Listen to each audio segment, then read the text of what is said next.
स्वागत है आपका 18 हाउस प्रदेश पर। मैं हूं आपके साथ पूजा त्रिपाठी और आप देख रहे हैं आज का बाजार। और इस शो में हम आगे आपको बताएंगे कि आज दिन भर का ट्रेड सेटअप कैसा रहा, मार्केट में दिन के दौरान अहम खबरें कौन कौन सी आई हैं और दिग्गज मार्केट एक्सपर्ट्स का क्या व्यू बन रहा है बाजार पर, इस पर भी हम आगे चर्चा करेंगे। लेकिन सबसे पहले नजर डाल लेते हैं बाजार पर। और आज थी मार्च सीरीज की एक्सपायरी और इसी के साथ 2023 के वित्त वर्ष की आखिरी एक्सपायरी हमने देखा खत्म हो चुकी है और शानदार शॉर्ट कवरिंग देखने को मिली है। शानदार मजबूती के साथ बाजार ने क्लोजिंग दी है। आज दिन भर का ट्रेड सेटअप कैसा था वो समझने के लिए मानसी के पास चलते हैं। पहले मानसी, गुड आफ्टरनून। बताइए, आज दिन भर के उतार चढ़ाव के बाद क्लोजिंग तो काफी शानदार हुई। बिल्कुल, मार्च सीरीज के एक्सपायरी की अगर बात करें, एक्सपायरी का दिन शॉर्ट कवरिंग बाउट देखने को मिला। करीब 200 अंकों की बढ़त के साथ निफ्टी ने 17,100 के आसपास क्लोजिंग दिखाई, which was a big positive. और शॉर्ट कवरिंग निफ्टी के साथ साथ बैंक निफ्टी में भी नजर आई। 350 अंकों की मजबूती के साथ बैंक निफ्टी करीब 39,910 के लेवल्स पर मजबूती के साथ ब्रॉडर मार्केट्स ने भी आउट परफॉर्म किया, चाहे फिर वो मिड कैप हो या स्मॉल कैप। तो इंडेक्सेस के लिहाज से मार्च सीरीज के एक्सपायरी का दिन जो है वो काफी ज्यादा दमदार, काफी ज्यादा मजबूत रहा। स्टॉक स्पेसिफिक राय भी ऐसे ही देखने को मिली। लेकिन पूरी की पूरी मार्च सीरीज में काफी चैलेंजेस आते रहे, चाहे फिर वो ग्लोबल मार्केट हो या डोमेस्टिक मार्केट हो। इसी के चलते मार्च सीरीज के रिटर्न्स की अगर बात करेंगे, वो रिटर्न्स जो है वो नेगेटिव देखने को मिले हैं। निफ्टी में डिक्लाइनिंग ट्रेंड देखने को मिला, almost 2.5% during the series declines यहां पर देखने को मिले। ऑफ कोर्स मार्च सीरीज का आखिरी दिन अच्छा रहा, लेकिन पूरे सीरीज के डेटा को अब आप ध्यान से सुनिएगा। 5 मंथ लो इस सीरीज में निफ्टी ने हिट किए हैं और ऑल ब्रॉडर इंडिसेस की अगर बात करें, वहां पर भी रेड पैटर्न यानी कि बिकवाली का दबाव देखने को मिला। आईटी इंडेक्स 5 महीने के निचले स्तरों पर ड्यूरिंग द सीरीज ट्रेड करता रहा। रियलिटी इंडेक्स 9 महीने के निचले स्तरों पर ट्रेड करता रहा। पीएसयू बैंक इंडेक्स में 2 महीने के निचले स्तर पूरी सीरीज के दौरान हमने देखे। वहीं ऑटो इंडेक्स भी 8 महीने के निचले स्तरों पर ट्रेड कर रहा था और मेटल इंडेक्स में भी करीब 3% तक की बिकवाली ही पूरी सीरीज के दौरान देखने को मिली। अब ये सारी की सारी बिकवाली जो है ड्यूरिंग द सीरीज यहाँ पर देखने को मिली है, तो सेक्टर स्पेसिफिक डाउन ट्रेंड्स हैं। हालांकि सीरीज के अंत आखिरी दिन में ये सारे सेक्टर्स परफॉर्म कर रहे थे क्योंकि शॉर्ट कवरिंग का बाउट नजर आ रहा था। इसके अलावा अगर पूरी सीरीज के दौरान एफएनओ गेनर्स की बात करें, अडानी एंटरप्राइजेस, मनप्पुरम फाइनेंस और अडानी पोर्ट्स जैसे स्टॉक्स थे जो कि टॉप गेनिंग मोमेंटम दिखाते रहे। एफएनओ गेनर्स की हम बात कर रहे हैं। एफएनओ लूजर्स अगर देखेंगे, एम्फासिस, संवर्धना, मदरसन, कोफोर्ज, ये सारे के सारे लूजर्स कैटेगरी में आते हुए देखने को मिले।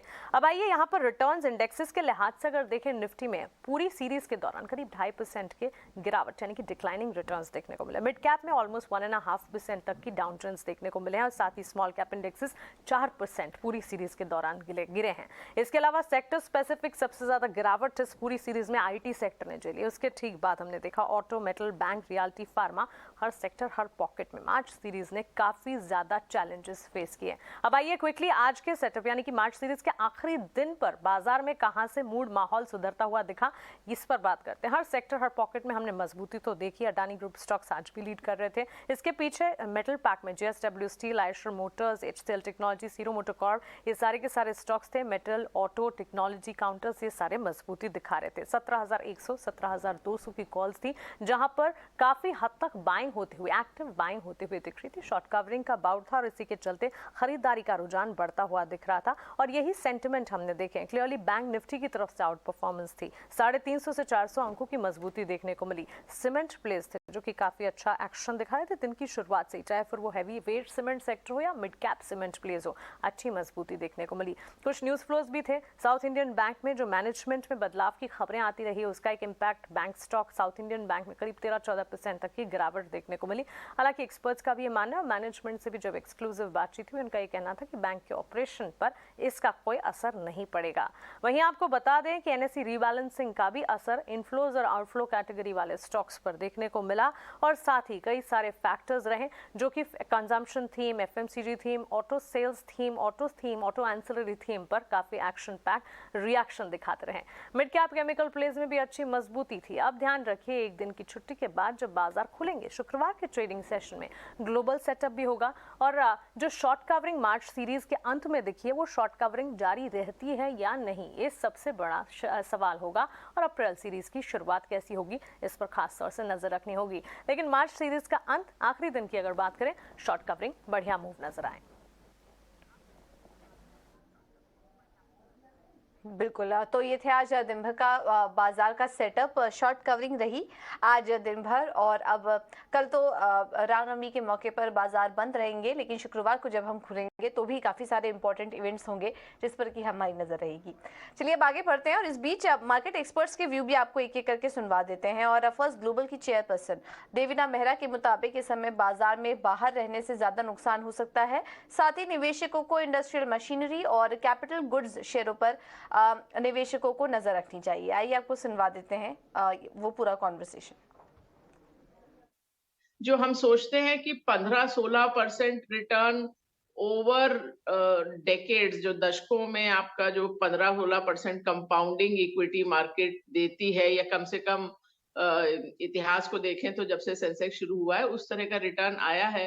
पर उसमें से अगर आप, जैसे अब 40 साल हो गए सेंसेक्स को, उसमें आप जो 10 सबसे अच्छे दिन हैं उनको निकाल दीजिए, तो जो 100 रुपया आपका 44,000 हुआ था, अगर आप 10 दिन निकाल दें 40 साल में तो वो 15,000 हो जाता है। आपका 2/3 रिटर्न चला जाता है अगर आप खाली 10 दिन 40 साल में मिस कर जाएं।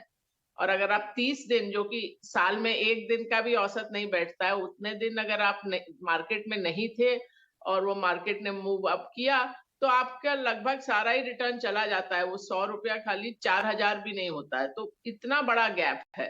तो इसलिए वो रिस्क भी, जो अपॉर्चुनिटी कॉस्ट कह लीजिए, रिस्क कह लीजिए, जो भी है, उसको आपको असेस करना पड़ेगा कि अगर आप जितना भी आपको इक्विटी में निवेश करना है, मैं ये कभी भी नहीं कहती हूँ कि आपका जो 100% निवेश है वो इक्विटी में ही हो, लेकिन जो भी आपको निवेश करना है, इस समय मार्केट से बाहर रहने का समय नहीं है।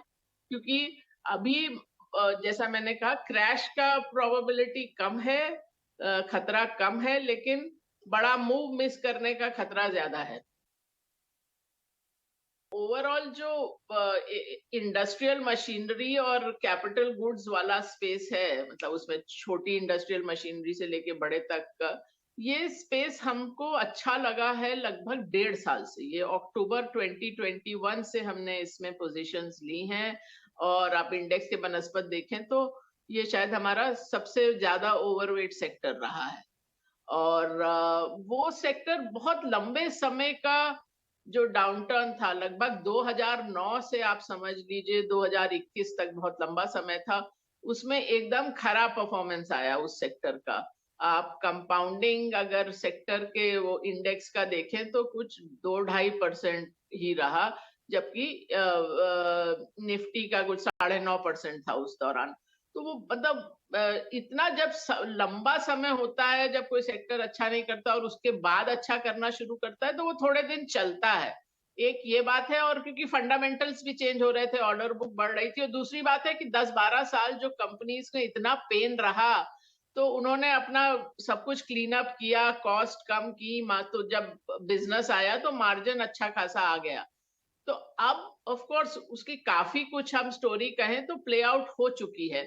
तो कई जो कंपनीज हम लोगों ने ली थी वो 2-3 गुना भी हो गई, तो कुछ हद तक हमने प्रॉफिट बुकिंग भी की है, पर अभी भी वो काफी ओवरवेट है हमारे लिए एज अ सेक्टर। बिल्कुल। तो ये थी देवीना मेहरा बाजार पर अपनी राय देते हुए। लेकिन अब आगे बढ़ते हैं और रुक करते हैं कमोडिटी मार्केट का। और इस बीच हम देख रहे हैं कि कच्चे तेल में तेजी फिर से बढ़ती जा रही है। ब्रेंट क्रूड $79 के पार अब निकल चुका है। क्या है इस तेजी की वजह, ये बताने के लिए विष्णु मोहन हमारे साथ जुड़ गए। विष्णु मोहन, बताइए। देखिए, कच्चे तेल में अच्छी तेजी दिख रही है। $79 के ऊपर ब्रेंट क्रूड का भाव चुका है। 9 सत्र में अगर आप बात करें तो 12% तक की रिकवरी कच्चे तेल में आ चुकी है। 70 से ब्रेंट अब 79 के ऊपर ट्रेड कर रहा है। बड़ी वजह यह है कि एक तो चाइना में लगातार रिकवरी दिख रही है, और वहाँ इस तरह की रिपोर्ट भी आ रही है कि 2023 में जो वहाँ पर क्रूड इंपोर्ट होगा तो उसमें 6% से ज़्यादा की बढ़ोतरी देखने को मिल सकती है। साथ ही इराक के कुर्दिस्तान जो रीजन है, वहाँ से जो रोज़ाना एक्सपोर्ट है उसमें करीब 4.5 लाख बैरल रोज़ाना एक्सपोर्ट कम हो गए हैं। और जो आर्बिट्रेशन पैनल था वो उनकी तरफ से भी आदेश आया है कि जो टर्की के जरिए जो सप्लाई होने वाली थी उस पर अभी हॉल्ट लगाया जाएगा, और बिना बगदाद के, बिना इराक की मर्जी के उस वहाँ से कोई भी एक्सपोर्ट नहीं होगा। तो इस वजह से यहाँ पर सप्लाई की दिक्कतों की वजह से यहाँ पर सपोर्ट मिल रहा है। साथ ही एक खबर अपडेट ये भी आ रही है कि यूएस में पिछले हफ्ते क्रूड का स्टॉक कम हुआ है, जबकि बाजार ये अनुमान लगा के जा रहा था कि क्रूड स्टॉक बढ़ने वाला है। तो सप्लाई की चिंता तो है ही, साथ ही सऊदी अरब की तरफ से ये बयान आ रहा है कि वो क्रूड स्टॉक में जो कटौती चल रही है उससे बहुत ज़्यादा कटौती यहाँ से नहीं करेंगे, सप्लाई यहाँ से ज़्यादा कम नहीं करने वाले हैं, क्योंकि बाजार मार्केट काफ़ी फ्रेजाइल है। तो ये सारे फैक्टर्स हैं जो क्रूड कीमतों को सपोर्ट कर रहे हैं और ब्रेंट वापस से $79-80 के आसपास पहुंचता दिख रहा है। बिल्कुल, बहुत बहुत शुक्रिया शिमोन आपका ये सारी जानकारी देने के लिए। तो ये कुछ ट्रिगर्स हैं जिसकी वजह से हम देख रहे हैं कि कच्चे तेल में तेजी जारी है। अब बात करते हैं आईटीसी की, और आईटीसी ने सिगरेट के दाम में बढ़ोतरी की है और मॉर्गन स्टैनली के चैनल चेक रिपोर्ट के साथ जुड़ गए हैं शरद दुबे। शरद, बताइए। जी बिल्कुल, फोकस में रहने वाला आईटीसी देश का सबसे दिग्गज और सबसे बड़ा सिगरेट कंपनी है। और इम्पॉर्टेंट बात यह है कि मॉर्गन स्टैनली की चैनल चेक्स आए हैं जहां पे पता चल रहा है कि Gold Flake king size segment में जो है 50 पैसे प्रति स्टिक की बढ़ोतरी देखने मिली है, प्राइस हाइक हुई है। अब ये प्राइस हाइक क्यों हुआ है? ये प्राइस हाइक आपको हुआ है क्योंकि टैक्स हाइक देखने मिला था बजट में, और पिछले 2 साल में जो है कोई चेंजेस बजट में नहीं आई थी, कोई टैक्स हाइक्स नहीं हुई थी सिगरेट्स में। और इसके कारण जो है ऑफकोर्स डिमांड में भी जो है अभी भी स्टेबिलिटी देखने मिल रही है। लेकिन जो इस चैनल चेक कह रहे हैं कि अभी तक जो है आप कह सकते हैं गोल्ड फ्लेक सेगमेंट में 3% का प्राइस इंक्रीज़ आया है, ब्रिस्टल सेगमेंट में भी 50 पैसे प्रति स्टिक में बढ़ोतरी देखने मिल रही है। करंटली अगर वेटेड एवरेज पोर्टफोलियो लेवल पे देखें तो सिर्फ 1% का प्राइस हाइक आया है, लेकिन आगे जाते हुए जो हाइक्स अभी भी इम्प्लीमेंट हो रहे हैं और बाकी स्टेट्स में, बाकी सेगमेंट्स में भी बढ़ने वाले हैं इन द कमिंग वीक्स, ये इसका चैनल चेक्स कह रहा है। और इसके कारण जो है इम्पॉर्टेंट बात ये रहेगा कि ओवरऑल बेसिस पे जो है 6% प्राइस हाइक आ सकता है पूरे पोर्टफोलियो को लेके। तो ये एक टाइप से पॉजिटिव इम्पैक्ट आईटीसी के लिए देखने मिल सकता है। और देखा जाए तो स्टॉक में भी जो है 50% का इजाफा देखने मिला है पिछले 12 महीना में। और मैनेजमेंट ने भी कहा है कि FY24 में जो है FMCG सेगमेंट में रिवाइवल आ सकता है। बिल्कुल, बहुत बहुत शुक्रिया शरद आपका ये जानकारी देने के लिए। तो ये थी आईटीसी पर मॉर्गन स्टैनली की रिपोर्ट। चलिए फिलहाल इस बुलेटिन में इतना ही, लेकिन आप बने रहिए हमारे साथ, खबरों का सिलसिला आगे भी जारी रहेगा। नमस्कार।